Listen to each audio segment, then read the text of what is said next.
ዋሽንግተን ዲሲ ዝፍኖ ሬድዮ ድምፂ ኣሜሪካ እዩ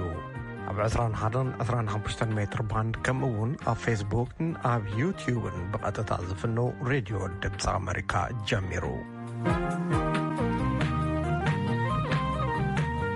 ከመይ ውዕልኩም ከመይ ኣምሲኹም ክቡራትና ሎሚ ረቡዕ 24 ጥቅምቲ 2013 ኣብ መቐለ 4 ጥቅምቲ 2020 ኣብ ኣስመራ እዩ ዕለታዊ መደብና ብዜና እዩ ክጅምር ድሕሪኡ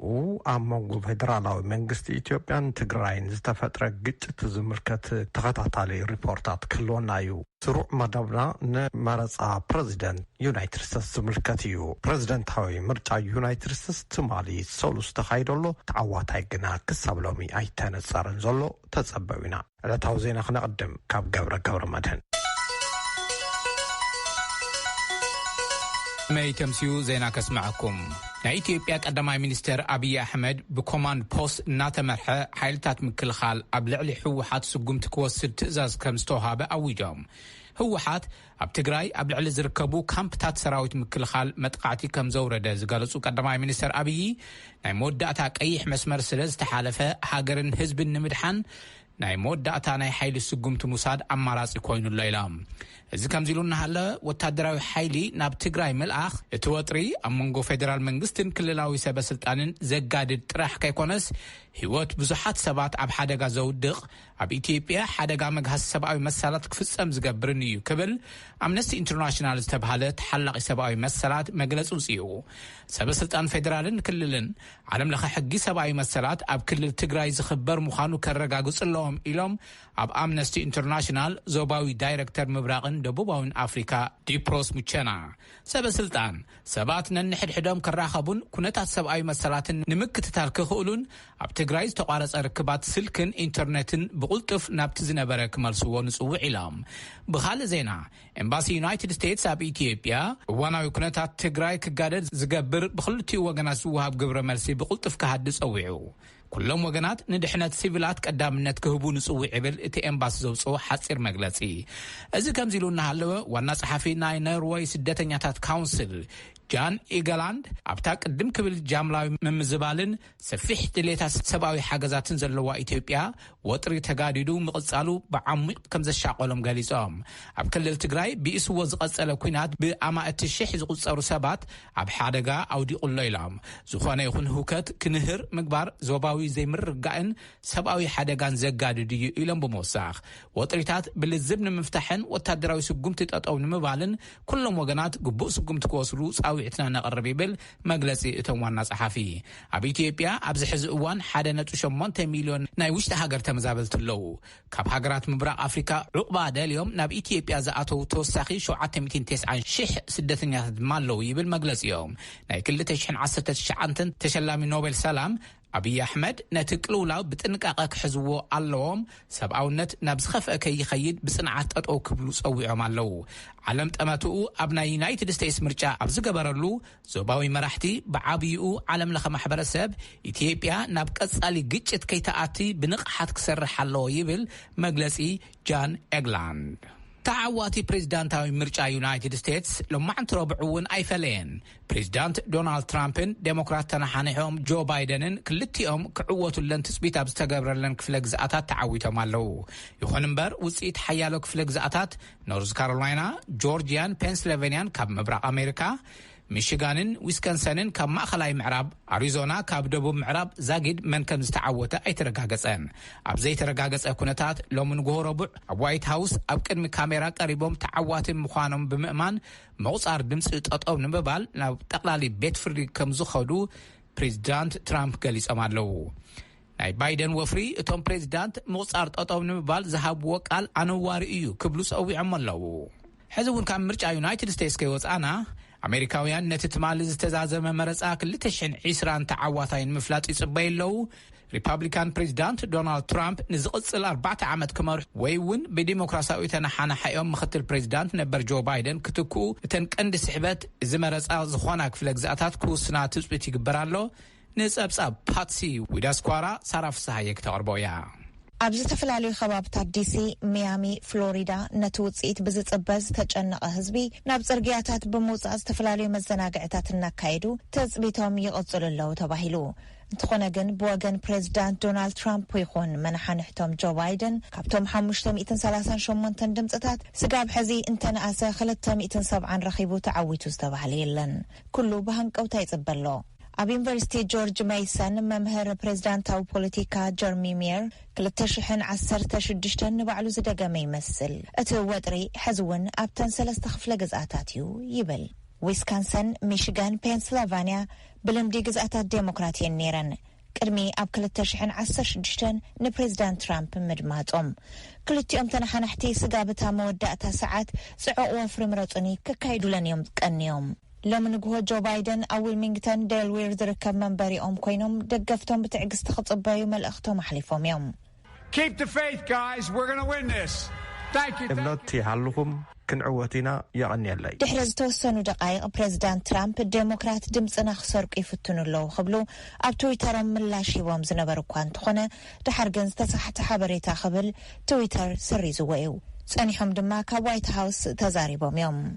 It's a very sad moment. To me, this is a very sad moment. And زحزن جزيئيو نعاي عزيز حزن جزيئيو انتهونا كنعوتنا أنا كساب زفلطو كنعوتنا زاقيدو وانتعوتنا هنا ولو كاتون بريزيدانت كم ዝተዓወቱ እንተተዛረቡ ቁጽራ ድምጺ ኣብ ኩሎም ከባቢታት ይቕጽል ዘሎ ተዓዋታይን ምጽራሕ መዓልታት እውን ክወስድ ይኽእል እዩ ክትብል ካብ ኣደርባይን ዩኒቨርሲቲ ላትሪስ ዋሽንግተን ትዛረብ መብዛሕትኦም ድምጺ መውሃቢ ከባቢታት አንጻራዊ ሰላም ዝነበሮም ኮይኑ ኣብ ገለ ከባቢታት ግን ካብቲ ዝተለምደን ላዕሊ ኣኽበርቲ ጸጥታ ምንባሮም ተሓቢሩ እዩ ነመስክን ሳራ ናይ ዩናይትድ ስቴትስ ሴኔት መን ይቆጻጸሮ ሎማዓንቲ ረቡዕ ንግሆ ንጹር ኣይኮነን ኣብ ኖርዝ ካሮላይና ሜይንን ጆርጂያን ሓዊሱ ተቀራራባይ ድምጺ ብምዃኑ ተዓዋታይ መን ምዃኑ ምፍላጥ ርግጸኛ ምዃኑ ኣይተኻኣለን ኣብ ኮሎራዶ ዴሞክራት ጆን ሂከንሉፐር ንሪፐብሊካዊ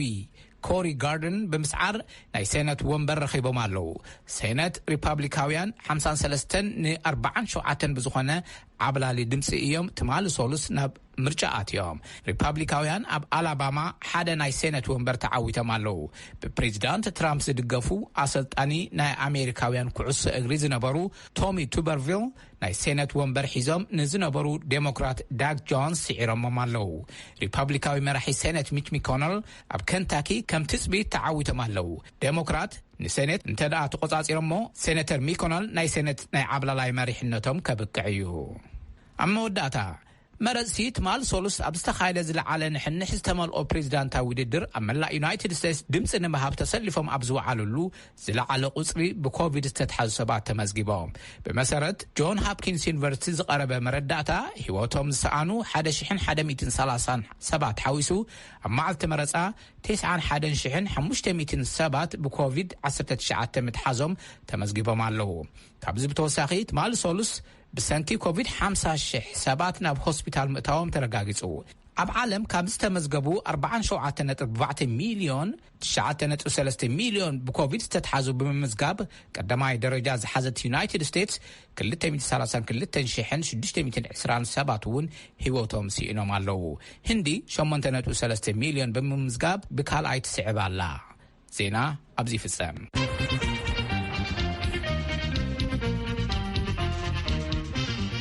يغنيلنا قبرة إذا تكتاتلوا زلهم دمسي VOA راديو دمس أمريكا يوكاب واشنطن دي سي نابز أصل الريبورتات كنسجر منغست إثيوبيا قبل علي أبتغراي زركب حدا ناشفاتو قجل إلو زغالصو زجمر قوة هادرا وفري أبحث إرقزين بتحوت كساران كزازموئيه يبل وابق آل نايتي نتوة هادرا وفري كمرح زقوم كوميتي زغون آتو ردوان حسين ريبورترات كقالس كالو منغستي حقا منغستي ناي محلاون قزات حقي ناي تهاجر ناي مخبارن قديتا ألو መንግስቲ ነቲ ስራሕ ብዝተሓተ ኪሳራ ከም ዝፍጽሙ ኣፍሊጡ ኣሎ። ብኻልእ ወገን ቤት ምክሪ ሚኒስትራት ኣብ ክልል ትግራይ ናይ ህጹጽ ሓደጋ እዋን ኣውጅሎ ነቲ ህጹጽ ኣዋጅ ዘፍጽም ብጠቕላሊ ሓለቓ ወተሃደራዊ ስታፍ ዝምራሕ ሓይሊ ዕማም እውን ኣቑሞ ኣሎ። እስክንድር ፍሬውን ኣስቴር ምስጋናውን ዝለኣኽዎ ሪፖርታት ተወልደ ወልደ ገብርኤል ከቕርቦ እዩ። ወሃቢ ቃል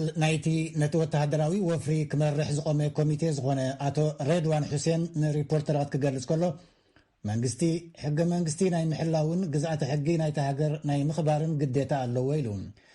ኣስዒቡ መንግስቲ ነቲ ስራሕ ብዝተሓተ ክሳራ ከም ዝፍጽሞ እውን ኣፍሊጡ ኣሎ። ቀዳማይ ሚኒስትር ኢትዮጵያ ኣብይ ኣሕመድ ትማል ምሸት ነቲ ሃገር ኣብ ዘመሓላለፎ መልእኽቲ ህወሓት ኣብ ክልል ትግራይ ኣብ ልዕሊ ዝርከብ ሰራዊት ምክልኻል ኢትዮጵያ መጥቃዕቲ ከም ዝፈጸመ ድሕሪ ምግላጽ ሰራዊት ምክልኻል ሃገር ኣብ ልዕሊ ህወሓት ወተሃደራዊ ስጉምቲ ክወስድ ኣዚዙ ኣሎ። ካብ ክልል መንግስቲ ትግራይ ብዛዕባ እቲ መጥቃዕቲ ዝተሰምዐ ነገር የለን። ወሃቢ ቃል እቲ ወተሃደራዊ ስርሒት ኣቶ ሬድዋን ሁሴን እቲ መጥቃዕቲ ኣብ ልዕሊ ሓደ ጸቢብ ፖለቲካዊ ረብሓ ዘለዎ ንእሽቶ ጉጅለ ዝካየድ ኢሉ ኣሎ። ኣተሓሒዙ ህዝቢ ትግራይ እውን ናይቲ ኣብ ኢትዮጵያ ዘሎ ዴሞክራሲያውን ሲቪላውን መሰላት ተጠቃሚ መታን ክኸውን እቲ ኩነታት ኣብ ዝሓፀረ ግዜ ኣብ ትሕቲ ቁፅፅር ምእታው ክነረጋግፅ ኢና ኢሉ ኣሎ። ምክትል ቀዳማይ ሚኒስትር ደመቀ መኮንን ብወገኑ እቲ ወተሃደራዊ ስርሒት ዝግበር ዘሎ ፍሉይ ሓይሊ ትግራይ ኣብ ልዕሊ ሰራዊት ፌደራል መጥቃዕቲ ስለ ዝፈጸመ ኢሉ ኣሎ።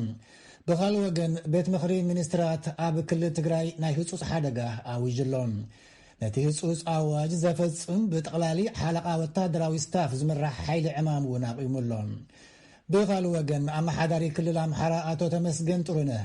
ብህወሓት ኣብ ዝኾነ ከባቢ ንዝፍጸም መጥቃዕቲ ናይ ምምካት ዓቕሚ ኣለና ኢሉ ብሰላም ናብ ክልል ኣምሓራ ንዝመፁ ናይ ትግራይ ፍሉይ ሓይሊ እውን ውሕስነት ክንህብ ኢና ኢሉ ኣሎ። ኣመሓዳሪ ክልል ኦሮምያ ኣቶ ሽመልስ ኣብዲሳ እውን ግብኣተ መሬት ህወሓት ክፍጸም ኢሉ ኣሎ። ኣስዒቡ ህዝቢ ትግራይ ኣብ ጎኒ ፌደራል መንግስቲ ደው ክብል ፀዊዑ። ኮሚሽነር ፖሊስ ክልል ኣምሓራ ኣበረ ኣዳሙ ሎሚ ንቪኦኤ ክገልጽ ከሎ ህወሓት ዝልለየሉ ተንኮሉ ኣብ ልዕሊ ንጹሓት ሰባት ባዕሉ መጥቃዕቲ ፈጺሙ ፖለቲካዊ ቁማር ምጽዋት ስለ ዝኾነ እቲ ሕብረተሰብ ንርእሱን ንኸባቢኡን ክሕሉ ይግባእ ክብል መፀዋዕታ ኣቕሪቡሎም። ብተመሳሳሊ መንገዲ መምሕዳራት ክልል ቤኒሻንጉል ጉሙዝ፣ ክልል ሶማል፣ ክልል ዓፋር፣ ክልል ጋምቤላ ኣብ ጎኒ ፌደራል መንግስቲ ደው ከም ዝብሉ ዝገልጽ መልእኽትታት ኣሕሊፎም ኣለዉ። ይቕንያልና ተወልደ እዚ ሬድዮ ድምፂ ኣሜሪካ እዩ። ከም ዝሰማዕኹምዎ ኣገልግሎት ስልኪ ኢንተርኔትን ኣብ ክልል ትግራይ ስለዘየለ ሪፖርተራትና ኣብ ባይታ ዘሎ ጸብጻባት ብዝምልከት ክቕበሉና ኣይከኣሉ ዘለው። ግን ሓበሬታ ክካፍለና ሓደ ጋሻ ረኺብና ኣለና። ምንያ ኣፈወርቂ ኣዘራሪባቶ ኣሉላ ሶሎሞን ይበሃል። ኣካየዲ ስራሕ ኣብ ዲሲ ዝመደብሩ ትግራይ ሚድያ ሃውስ እዩ። ናብ ምንያ ከስክረኩም። ሶማሊ ናይ ኢትዮጵያ ቀዳማይ ሚኒስትር አብይ አሕመድ ናይ ክልል ትግራይ ገዛኢ ፓርቲ ህወሓት ኣብ ልዕሊ ናይ ሰሜን እዝ ተባሂሉ ዝፅዋዕ መጥቃዕቲ ፈጽሙ እዚ መከላኸሊ ሓይሊ ሙሉእ ስጉምቲ ክወስድ ኣዝዩ ዘለኹ ኢሎም ነይሮም። ኩናት ከም ዝተጀመረ እዩ ዝግለጽ ዘሎ እሞ እቲ ባእኻ ወግን ኣብ ባይታ ከመይ እዩ ዘሎ ኩነታት ሓበሬታ እንተለካ? ዝሓለፉ 3 ዓመታት ብለውጢ ኣቢሉ ናብ መንበረ ስልጣን ዝመፀ ናይ አብይ አሕመድ ኣመራርሓ ምስ ትግራይ ኣብ ቁርቁስን ምስሓብን ከም ዝፀንሐ ይፍለጥ። ኣብ ዝሓለፈ ሰሙን ናይ እዚ ሰሜን ኣመራርሓን ሰራዊትን ከምኡውን ኣፅዋርን ምንቅስቃስ ክህሉ ይኽእል እዩ ዝብል ወረታት ነይሩ። መወዳእቱ እውን እቲ ናይ ፌደራል መንግስቲ ማለት እዩ ናይ ኣዘዝቲ ለውጢ ከም ዝገብር ኣዘዝቲ እውን ከም ዝሾመ ኣፍሊጡ ብዕሊ ሰራዊት ለውጢ ናይ ምክያድ ስራሕ ብመንግስቲ ትግራይ ተቐባልነት ኣይረኸበን። ናይቲ እዚ ምክትል ኮይኖም ክሰርሑ ዝተሓሰቡ ኣመራርሓ ብርጌር ጀነራል ጀማል ዝበሃሉ ካብ መቐለ ከም ዝተመለሱ ኣብ ልዕሊ ትግራይ ተፈጻምነት ከም ዘይብሎም ተገሊጹሉ ከም ዝተመለሰ መንግስቲ ትግራይ እውን በዓል 7 ነጥቢ መግለጺ ኣውፅኡ እዩ። ፖሊፎካ ዳምበር ቅሬታ ድሕሪ እዚ ኩናት ምጅማሩ ዲቲ መግለጺ ኣብ ዝሓለፈ ሰሙን ከም ድሕረ ባይታ እንዲ ዝገልጸል ክዘልኩን ኣብ ዝብር ግዜ ከመይ ከም ዝበቕዑ ማለት እዩ። ሶት ወጥሪ ኣብ ዝለዓለ ጫፍ በፂሑ እዚ ናይ ትማሊ ትግራይ ናይ ኣገልግሎት መብራህትን ስልክን ኢንተርኔትን ከም ዝተቋረፀ ሓበሬታ ኣሎ። ዝተፈላለያ ሚድያታት እውን ይገልጹ ኣለዋ። ካብ ዓዱ እንደው ኢልና ዝረኸብናዮም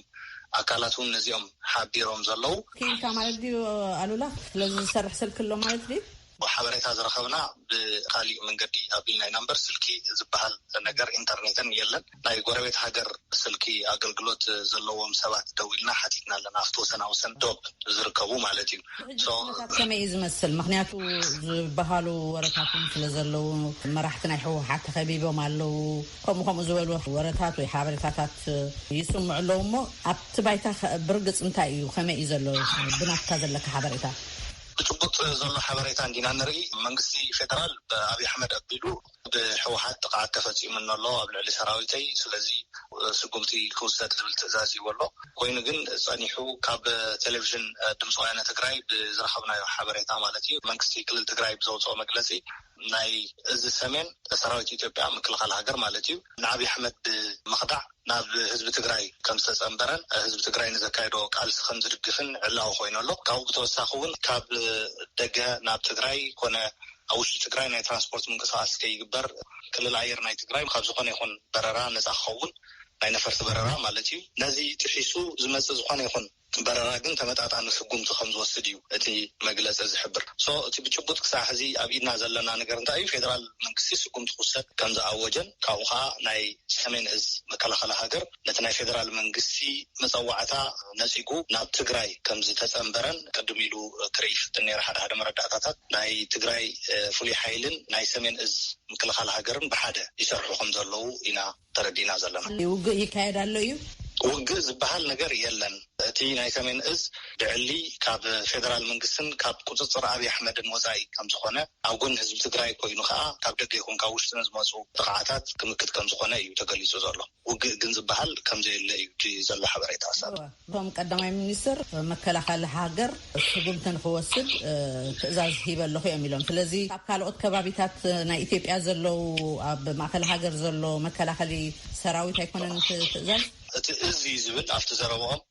إز معلتهم ناي سمين إزيو ممرحي تقبلوا سقوم تخوسد يوم سوي عمو بحسيرو تناي سمين إز بحالنا هاجر مكلا خلص نتناي فدرال منقستي قديعو والله مالتي زيو تي زلوا بجبط مرداتا بتوسخ جن قبل علت ناي سمين إز أب سفر على خوابتات زلوا سراويت سقوم تخوسد عطوق من اللشان ناي فدرال بوليسن كله خمسة تعززن أب عبسابا زركبو ناي تقراي تولد خاء عدكي كفتحو متوقعهم اللسون يونيفورم ناي فدرال بوليسن كمالسو خمس حبر خاء كابت شواز مسألنا حبريتا يري مالتي زي مالت تولد خلال تقراي كوينومسي أب فدرال بوليسن أب سراويتن أب كال انزنبور مالت كاري أوه أبتن خلال أمحارة زداو كبابيتات من مكينات نجر يلن هناتو تقراي بخلال أمحارة وجن عاتك عوم زبليو تي مجلس تازسمع زلو هو قرب من قصاصات نيرو بوجن كلام حراقن بقليلو كمز عليه زلنا حبريتا كفت خبابي كفت وسنا وسن زدول معناته كفت تقرأ وسأل زلو خبابات سلكي سرح له أب تقرأ ترحي سلكن إنترنتن طوارئ زلو سلزي أفتو وسنا وسن دوب ناب السودان زرخبون ناب عدم حرا زرخبون زلو سبات بزهاو حبريتا مسارات أفت خبابي من قصاص وسنا تخصيلو ونيرو كن حزي حديقو خمز تملسيو تي حبريتا خفت خبابي على دمت قياي تسمع نيرو زبل حبريتاون الله بزعباز خدت أنا عندك كاب كتما مقالة زلو حبريتات حزي أب بتي خبابي معروفة نفرتي الله بانقا ناي تقصد دمس خمسين برا تحبيرو نيرو حزق بزلنا حبريتا من معينة الزبال ناي تازاقم كم ديلا تختما وسلام كم زخوني هل من الوقت إذا ناي سيمن إز مس كل التقراي حوابيري قطعوا زبل إيلو زبل بعلو وسيو تأذي ويكاب عزازتي سراويتي زتبهله قريبا مجن ذهبوا مجلسي ومريتو يلا نايكونا زاجد استوها مجلسي يلا نجن بيبيسي تقرنيا مقالة زرلو نابفتي ناي سمين إز ناي توار سراويت كامبو خيدو خمزرايو فلي حيل تقرين ناي هاجر مكل خال سراويتن بحدا خمزرلو حبيرو هل دمتو يعني عير علو دي مخنياتو انترنت يلن سلك يلن أرزبهالو زلو قال قلقلتها زلوهم اللو نعمل السوشيال ميديا زنات حساباتهم صحفوا له كان مقال لازم تفعل زخونه قال عينة ميلا زلو عينة ركب على مالتي إيه قمت رقصني عنكم قالوا لا سلمون ذهب كاني مبرهي عزي مسكنك يا غني اللي قانوني غني اللي مني ንኣሉላ ንመንያን ኣዚናና መስክን እዚ ሬድዮ ድምፂ ኣሜሪካ እዩ ናብ ሰሙናዊ መደብ ህዝቢ ምስ ህዝቢ ናይሎሚ መደብ ህዝቢ ምስ ህዝቢ ንኣይተ ላባን ስዩምን ንብርሃነ ኣድሓኖምን ዘተኣናገደ እዩ። መዘራረበና ትማል ዝተኻየደ ፕሬዝደንታዊ መረፃ ኣሜሪካ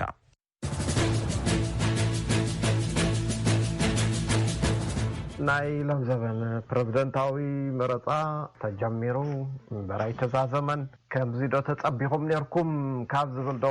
ክጅምር ላባን ኣብ ደንበ ሪፐብሊካውያን ስለዘለኻ ፕሬዝደንት ትራምፕ ብዶክ ኣውት ወይ ከዓ ብዝኣክል ተሃሪሞም ክሳዕርዮም ኢሎም ተጸቢ ነይሩ ሚድያታት እሞ ከምሮ ነይሩ ናትካ ትጽቢትን ግብትን መጀመርያ ነዚ ዕድል ዝተወሃበኒ ከመስግን ይደሊ እቲ ጸገም እቶም ፖል ዝገብሩ ናይ ባዕሎም ስምዒት እዮም ዘመልክቱ ዘለዉ እምበር ናይቲ ህዝቢ ይኮነ ሪፍሌክት ዝገብሩ ቅድሚ 4 ዓመትን ስሕተት ገይሮም ነይሮም ሕጂም መሊሶም ስሕተት ገይሮም ኣለዉ ማለት እዩ ፖል ክገብሩ ከለዉ ኦቨር ሳምፕል ንዴሞክራት የብሉ ሁኔታታትም ኣባይታ ዘሎ ዘጽንዕዎ ኣይመስሉ ስለዚ እቲ ፕሮፌሽኖም ብደንቢ ይገብሩ ከምቲ ኩሉ ግዜ ዝብሎ ትራምፕ ሕጂ እቲ ኦፖዚሽን ፓርቲ ሚድያ እዩ እምበር ዴሞክራቲክ ፓርቲ ዝበሃል ከም ኦፖዚሽን እዩ ብርሃንኻ ሓቀይ ከምቲ ዝበልኮ ድዩ ትጽቢትካ ብቐሊሉ ባይደን ክስዕር እዩ ዝብል ኣነ ኣክቹዋሊ ከምኡ ኣይነበረን ካብ መጀመርያ እዚ ሕጂ ተፈጢሩ ዘሎ ክፍጠር ከም ዝከኣል ብዙሕ ግምት ነይርኒ ዝለባን ዝበሎ ኣይቅበሎን እቶም ፖል ዝገብሩ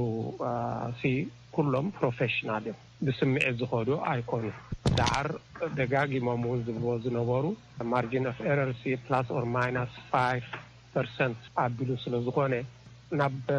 ትራምፕ ክኸይድ ክእል እዩ ናብ ባይደን ክኸይድ ክእል እዩ ዝብል ክሳይ ነይሩ እቲ ጸገም ዘሎ እቶም ኢንተርቪው ዝገብርዎም ሰባት ፖል ዝገብርዎም ሰባት ኣይነግርዎምን ዘለዎ ማለት እቲ ሓቅነት ናይቶም ዝምልሱ ዘለዉ ናይ ልቢ ብቕንዕና ኣይነግርዎምን ዘለዎ ማለት እዩ ስለዚ እዚ ሕጂ ኣጋጢሙ ዘሎ ኣነ ብወገነይ ቅቡል እዩ ናይቶም ፖል ዝወሰዱ ጌጋ እውን ኣይኮነን ብዙሕ ግዜ ፈቲኖም እዮም ካብቲ ናይ ዝሓለፈ 4 ዓመት ተሞክሮኦም ነዚ ከምዝታት ከይመፅእ ናይ ሓሶት ትራምፕ እንዳመረፁ ከለዉ ባይደን ዝብሉ ገለ ካሊእ እውን ምክንያታት ክህሉ ስለዝኽእል ኣግሂዶም ብቕንዕናት ስለዘይነግርዎም ዘለዉ ነዚ ኣብ ግምት ኣእቲና ኢሎም እውን ገይሮሞ ነይሮም ሚድያታት ኣብ ልዕሊ ትራምፕ ብበዝሒ ኣብ ዝወፈርሉ ኩነታት እዚ ምርጫ ተኻይዱ ከምዚ ውፅኢት ክመፅእ ከሎስ ኣይደንፀወኩብን ዶ ባይደን ክስዕር ነይሩዎ በቲ ናይ ሚድያ ደገፍ ዝረኽቦ ዝነበረ ባህር እንተኮይኑ ኣነ ብወገነይ እቶም ሚድያ ካብቲ ንሱ ነቒሉ ዝዛረቦ ዝነበረ ዘረባታት ወይ ካብቲ ንሱ ዝገብሮ ዝነበረ ዘመተ ኣንጻር ሕብረተሰብ ዝገብሮ ዝነበረ ዘመተ ካብኡ ነቒሎም እዮም ዝዛረቡ ነይሮም እምበሪ ብወገነይ ካብ ቅንዕና ዝወፀ ነይሩ ኢለ ኣይኣምንን እዚ ውፅኢት እዚ እውን ኣነ ፅቡቅ ነይሩ ከምዚ ክኸውን ክእል እዩ ዝብል ግምት ነይሩ ዝሓለፈ 4 ዓመት ኮሪእና ኢና ክሊንተን ስዕርያ ተባሂሉ ኣይሰዓረተን ሕጂ እውን ባይደን ክስዕር ተባሂሉ ግን ገና ኣብ ምፅራይ ይርከብ ኣሎ እቲ ነገር ኣነ ብወገነይ ፅቡቅ ነይረ ካብዚ ብቐልጢፉ ይውዳእ እዩ ዝብል ክሳይሲ ኣይነበረንን ሃራይ ላባን ሪፐብሊካውያን ዘቕረብኩምዎም ሕፁይ ፕሬዚደንት ከምቲ ብዙሓት እውን ዝነቕፍዎም ካብ አንደበቶም ዝወፅእ ቃላት እዩ አንጻሮም እናቐንዐ ደገፍ ናይ ብዙሓት ሲኢኖም ኢሎም ይወቕስዎም እሞ ከመይ ገምጊምካ እዮም እቲ ሪያሊቲ ሚድያ ማተርስ ዝበሃሉ ድርጅት ኣለዉ ናይ ሚድያ እንታይ ዓይነት ሪፖርቲንግ ከም ዝገብሩ ማለት እዩ ፕሬዚደንት ትራምፕ ን4 ዓመት 95% ኔጋቲቭ ካቨሬጅ ረክብ ናይ ራሽያ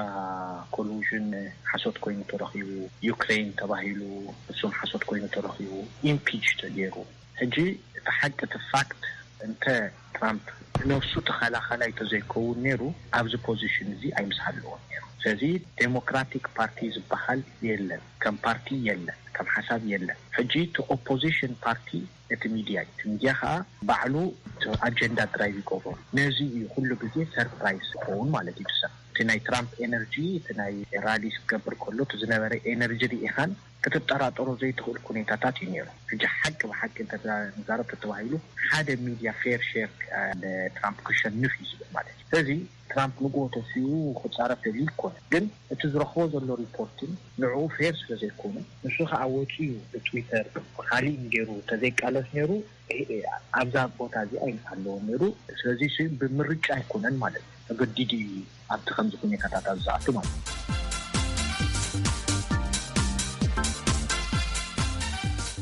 እዚ ዝተኸታተልኩም ወመደብ ኣይተዛዘመን ጽባሕ ክንቅጽለሉ ኢና ንኣጋይስና ንላባንን ንብርሃንን ኣዜና ነመስግን ካብ ዋሽንግተን ዲሲ ዝፍኖ ሬድዮ ድምፂ ኣሜሪካ እዩ ክነዘኻኽረኩም horn@voanews.com ኢሜይልና እዩ ጽሓፉልና ኮሮና ቫይረስ ናብ ሙሉእ ዓለም ክዝርጋሕ ድዩ ኣይኮነን ትሕቶ እንታይ ደኣ ማዓስዩ ዝብል ይብሉ ኣብ ወፍረት ምክልኻል ዝተዋፈሩ ሰብ ሞያ ስለዚ ርእስኹም ነቂሕኩም ሓሉ ኣይትጨነቁ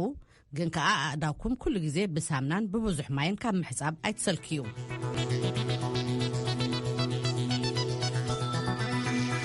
ኣእዳውኩም ተሓጽቡ ማይን ሳምናን ካብ ጥቃኹም ኣይርሓቕ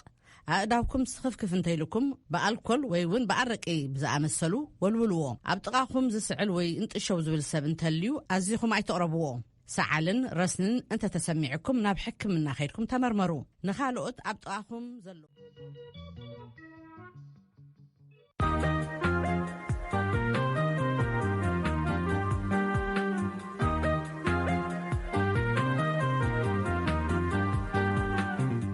እዚ ካብ ዋሽንግተን ዲሲ ዝፍኖ ሬድዮ ድምፂ ኣሜሪካ እዩ ኣብ 21-25 ሜትር ባንድ ከምኡውን ኣብ ፌስቡክን ኣብ ዩቲዩብን ብቐጥታ ዝፍኖ ሬድዮ ድምፂ ኣሜሪካ ጀሚሩ ከመይ ውዕልኩም ከመይ ኣምሲኹም ክቡራትና ሎሚ ረቡዕ 24 ጥቅምቲ 2013 ኣብ መቐለ 4 ጥቅምቲ 2020 ኣብ ኣስመራ እዩ ዕለታዊ መደብና ብዜና እዩ ክጅምር ድሕሪኡ ኣብ መንጎ ፌደራላዊ መንግስቲ ኢትዮጵያን ትግራይን ዝተፈጥረ ግጭት ዝምልከት ተኸታታሊ ሪፖርታት ክህልወና እዩ ስሩዕ መደብና ንመረፃ ፕሬዚደንት ዩናይትድ ስቴትስ ዝምልከት እዩ ፕሬዚደንታዊ ምርጫ ዩናይትድ ስቴትስ ትማሊ ሰሉስ ተኻይደሎ ተዓዋታይ ግና ክሳብ ሎሚ ኣይተነፀርን ዘሎ ተጸበብ ኢና ዕለታዊ ዜና ክነቅድም ካብ ገብረ መድህን መይ ተምሲዩ ዜና ከስማዓኩም ናይ ኢትዮጵያ ቀዳማይ ሚኒስተር አብይ አሕመድ ብኮማንድ ፖስት እናተመርሐ ሓይልታት ምክልኻል ኣብ ልዕሊ ህወሓት ስጉምቲ ክወስድ ትእዛዝ ከም ዝተወሃበ ኣዊጆም ህወሓት ኣብ ትግራይ ኣብ ልዕሊ ዝርከቡ ካምፕታት ሰራዊት ምክልኻል መጥቃዕቲ ከም ዘውረደ ዝገለጹ ቀዳማይ ሚኒስተር አብይ ናይ መወዳእታ ቀይሕ መስመር ስለ ዝተሓለፈ ሃገርን ህዝብን ንምድሓን ናይ መወዳእታ ናይ ሓይሊ ስጉምቲ ሙሳድ ኣማራጺ ኮይኑሎ ኢሎም እዚ ከምዚሉ እናሃለ ወታደራዊ ሓይሊ ናብ ትግራይ መልኣኽ እቲ ወጥሪ ኣብ መንጎ ፌደራል መንግስትን ክልላዊ ሰበስልጣንን ዘጋድድ ጥራሕ ከይኮነስ ህይወት ብዙሓት ሰባት ኣብ ሓደጋ ዘውድቕ ኣብ ኢትዮጵያ ሓደጋ መግሃስ ሰብኣዊ መሰላት ክፍጸም ዝገብርን እዩ ክብል ኣምነስቲ ኢንተርናሽናል ዝተባሃለ ተሓላቒ ሰብኣዊ መሰላት መግለጹ ውፅኡ ሰበስልጣን ፌደራልን ክልልን ዓለም ለኸ ሕጊ ሰብኣዊ መሰላት ኣብ ክልል ትግራይ ዝኽበር ምዃኑ ከረጋግጹሎም ኢሎም ኣብ ኣምነስቲ ኢንተርናሽናል ዞባዊ ዳይሬክተር ምብራቕን ደቡባውን ኣፍሪካ ዲፕሮስ ሙቸና ሰበስልጣን ሰባት ነንሕድሕዶም ክራኸቡን ኩነታት ሰብኣዊ መሰላትን ንምክትታል ክኽእሉን ኣብ ትግራይ ዝተቋረጸ ርክባት ስልክን ኢንተርኔትን ብቁልጥፍ ናብቲ ዝነበረ ክመልስዎ ንጽውዕ ኢሎም ብኻልእ ዜና ኤምባሲ ዩናይትድ ስቴትስ ኣብ ኢትዮጵያ እዋናዊ ኩነታት ትግራይ ክጋደድ ዝገብር ብክልቲኡ ወገናት ዝወሃብ ግብረ መልሲ ብቁልጥፍ ክሃዲ ጸዊዑ ኩሎም ወገናት ንድሕነት ሲቪላት ቀዳምነት ክህቡ ንጽውዕ ይብል እቲ ኤምባሲ ዘውፅኦ ሓፂር መግለጺ እዚ ከምዚሉ እናሃለወ ዋና ጸሓፊ ናይ ኖርዌይ ስደተኛታት ካውንስል ጃን ኢገላንድ ኣብታ ቅድም ክብል ጃምላዊ ምምዝባልን ሰፊሕ ድሌታት ሰብኣዊ ሓገዛትን ዘለዋ ኢትዮጵያ ወጥሪ ተጋዲዱ ምቕጻሉ ብዓሚቕ ከም ዘሻቆሎም ገሊጾም ኣብ ክልል ትግራይ ብኢስዎ ዝቐጸለ ኩናት ብኣማእቲ ሽሕ ዝቁጸሩ ሰባት ኣብ ሓደጋ ኣውዲቑሎ ኢሎም ዝኾነ ይኹን ህውከት ክንህር ምግባር ዞባዊ ሰብኣዊ ዘይምርጋእን ሰብኣዊ ሓደጋን ዘጋድድ እዩ ኢሎም ብምወሳኽ ወጥሪታት ብልዝብ ንምፍታሕን ወታደራዊ ስጉምቲ ጠጠው ንምባልን ኩሎም ወገናት ግቡእ ስጉምቲ ክወስዱ ጻዊዕትና ነቕርብ ይብል መግለጺ እቶም ዋና ጸሓፊ። ኣብ ኢትዮጵያ ኣብዚ ሕዚ እዋን 1.8 ሚልዮን ናይ ውሽጢ ሃገር ተመዛበልቲ ኣለዉ። ካብ ሃገራት ምብራቕ ኣፍሪካ ዕቑባ ደልዮም ናብ ኢትዮጵያ ዝኣተው ተወሳኺ 790,000 ስደተኛታት ድማ ኣለዉ ይብል መግለጺኦም። ናይ 2019 ተሸላሚ ኖቤል ሰላም አብይ አሕመድ ነቲ ቅልውላው ብጥንቃቐ ክሕዝዎ ኣለዎም ሰብኣውነት ናብ ዝኸፍአ ከይኸይድ ብጽንዓት ጠጠው ክብሉ ጸዊዖም ኣለዉ። ዓለም ጠመትኡ ኣብ ናይ ዩናይትድ ስቴትስ ምርጫ ኣብ ዝገበረሉ ዞባዊ መራሕቲ ብዓብይኡ ዓለም ለኸ ማሕበረሰብ ኢትዮጵያ ናብ ቀጻሊ ግጭት ከይተኣቲ ብንቕሓት ክሰርሕ ኣለዎ ይብል መግለጺ ጃን ኤግላንድ። ተዓዋቲ ፕሬዝዳንታዊ ምርጫ ዩናይትድ ስቴትስ ሎማዓንቲ ረብዑ እውን ኣይፈለየን።